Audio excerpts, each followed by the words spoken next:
3, go. Good day, everyone. I'm Edwin Gabriel Morales, and I'm going to report the teaching strategies to promote health literacy. So, what is health literacy? It is the degree to which individuals are able to access, understand, evaluate, and communicate information to engage with the demands of different health contexts in order to promote and maintain good health across the life course.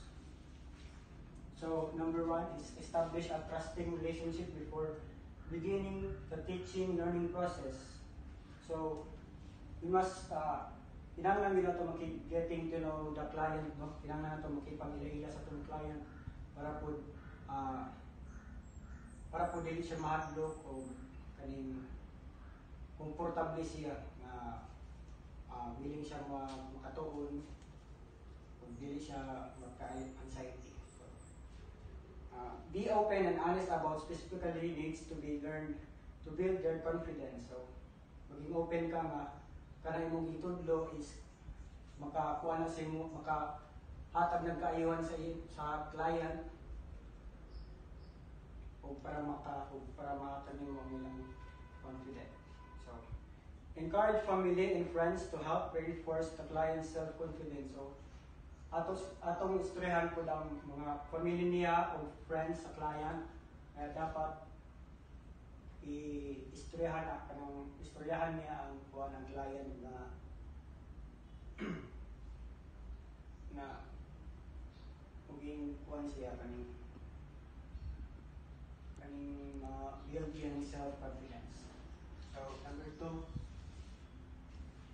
use the smallest amount of information possible to accomplish the predetermined behavioral objectives. So, stick to essentials, paring down the information you teach to what the clients must learn. So, kung sa imong gitudlo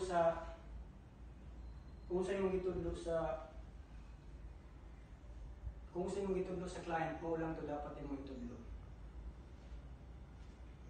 Prioritize behavioral objectives is a learning outcome. Describe the measurable skills, abilities, knowledge, or values that students should be able to demonstrate. So, select 1 or 2 concepts to present and discuss in any session.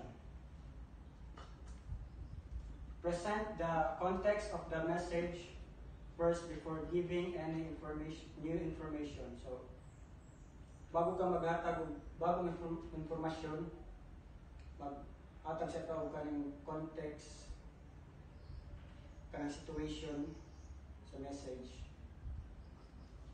So, number 3, make points of information as vivid and explicit as possible. So dapat hatag og information nga realistic na o direct sa nga makagets diretso o matatak sa una-una sa isa ka client. O provide personal examples na makarelate sa client. Explain information in simple, concrete terms. Like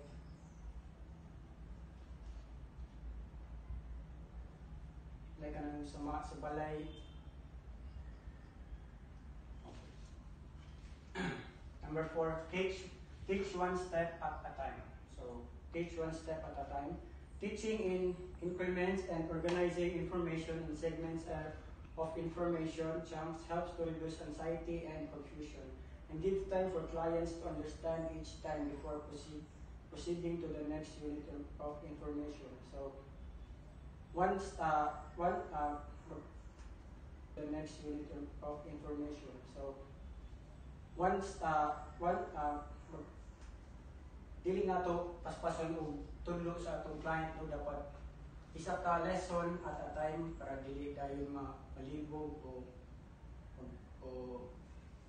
makuha ng client, no. Number 5, use multiple teaching methods and instructional tools requiring fewer little skills. So, a person with ang tao daw nga di kabalo mo basa, di kabalo mo sulat, kay maglisto daw sila o maglisto daw sila og sabot sa mga spoken language. So, naay listening test nga magamit para ma-measure the comprehension of oral instruction. Isa ning audio tape instruction o used in combination with other visual resources. Sama sa pictures o video tapes nga makatabang sila para ma-improve ilang comprehension and reduce ilang learning time. Kung madala-dala po na nila silang balay ang mga kanang kasanang video tapes o pictures o maabutan nila sa ilang computer.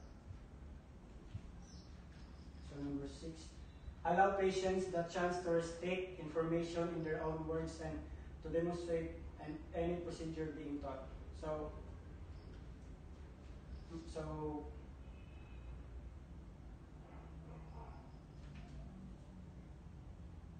magpa-demo ka sa imong patient, no? Tanan nimong gitudlo siya ha, iparit mo siyang ipa-demo siya kung unsa ba yung natunan. So RD,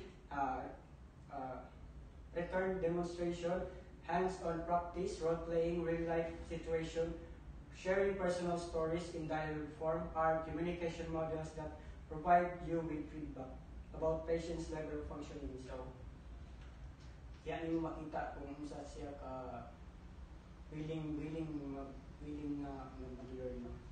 So, trying to ask questions does not always work with people with low literacy skills. Often do not have the right vocabulary or fluency to explain what they do and do not understand. So, katong mga di ka balong basa, di ka balong sulat, di ka sila ka kuan kaayo, no? Di sila ka tupag sa mga pangutana kay maglibog sila o pulbaan ba sila. So keep motivation high. It is important to recognize that people with limited literacy may feel like failures when they cannot work through a problem. So katong mga sama sa atong imo na mga taong mga di kabalo basa, di kabalo mo sulat is dapat ato silang bigyan ng pansin, no? Di nato sila ibaliwala.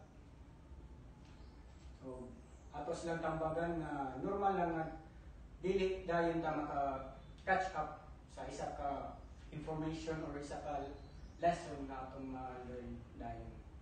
O ato silang ikuan